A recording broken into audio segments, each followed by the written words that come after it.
Got him. 2 lookouts at an alley. Also, look what I snagged off a street cam. Oh my god!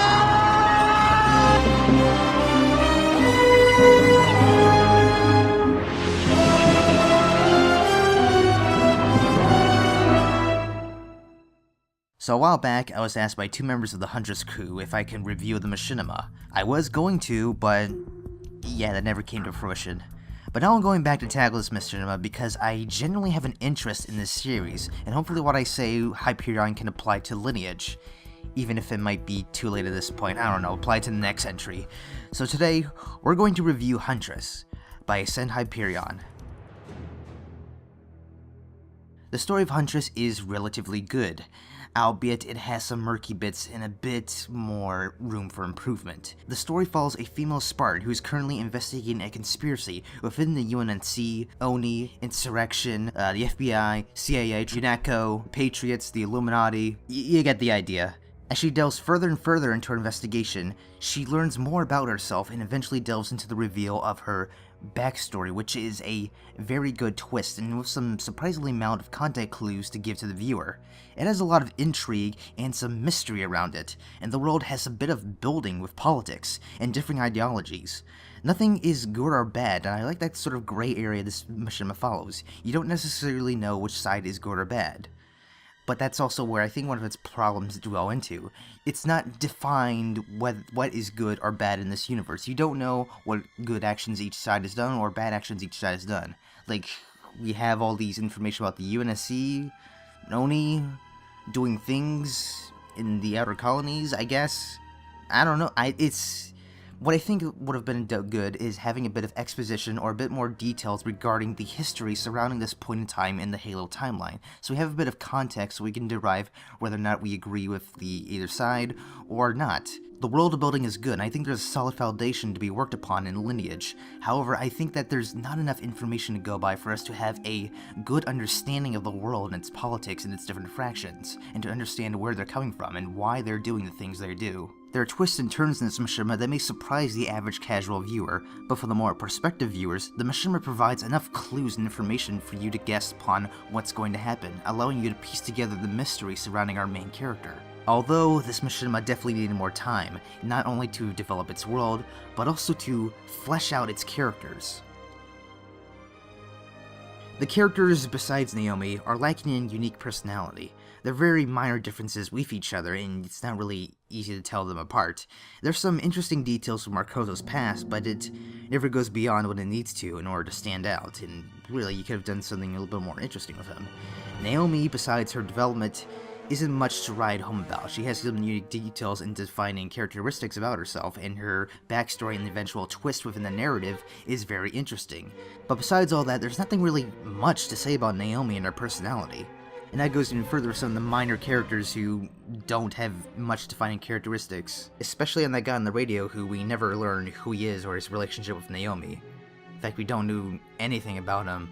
The dialogue is pretty basic, but each character has a difference in their speech and word usage. But other than that, it's rather same old for each character, and it seems very to the point besides some instances of witty banter. Arlon Marcoso. So, the intel was good. Of course it was good, kid. You know me. The cinematography for me has to be the strongest point of this Machinima. The cinematography is very varied, with a wide usage of compositions, movement, and angling, and there might be a bit too much reliance on the use of wide shots for a bunch of shots, but it's not too noticeable and it's not that takes away from the experience. Action scenes do need a little bit more intensity, and they need more bit faster cuts to sort of sell the tension and momentum in each scene. You want to be able to sell the action to the viewer and to communicate the tension within the actions. So you do that with either faster angling, faster movements, or faster cuts. There's also some couple of awkward and mistimed cuts, like Naomi would be sitting towards a guard, he notices he's there, waits a few seconds, and then decides to stab him. Yeah, it's a bit awkward, it's a Machinima thing. But there is a good usage of Forge that leads into some very nice action. Sound and music, and this is one of the more higher points in the Machinima, and that's because this is one of the few Machinimas that has an original score that is actually pretty good and fits well with the core themes and the things that are going on screen. Each track on their own are very good, but they're also composed in a way that sort of flows with each scene, and they seem very appropriate with the tone and mood of each scene. The sound design can be good, meh, or non-existent for certain shots. There's a lot of weird sound cuts in this Machinima, and I don't know if that was intentional or just a bit of an oversight on Hyperion's side. Spring the trap. For voice acting, the voice actors seem monotone for most of the time. They seem to be pulled back from expressing any wide set of emotions, and I don't know if that's on the actor side or in the direction that the script wanted to go by. The main actress and Marcosa have some of the better performances, but namely has this weird voice filter, which I don't know if that's her microphone or just intentionally there to sort of differentiate herself from other actors. How did you get all this? Hey, let's skip the cliche interrogation phase. For VFX, the visuals are good when they want to be, and there are a couple of hiccups with certain masking and layering, in which you can see the obvious masking, and you can see some of the green and some of the characters not color corrected with the background when they're layered. But one thing I do like about the visuals is that, going back to what I said before, is that there are clues in the narrative to tell you on the big twist near the end. And how Hyperion does this is that he uses visual cues and tricks and a bit of stylistic elements to help cue in story clues and to tell you visually what's going on. And the style of the reveal scene is fantastically designed and edited. And with all that away, let's tally everything up. For the story, I'm gonna give it a 5. For characters, give it a 5 as well. The cinematography, I'll give it a 6. Sound and music, a 7. Voice acting, 6. And VFX, a total of 2 bonus points, leading up to a 6.4 out of 10, rounding up to a 6, leading up to a score of above average.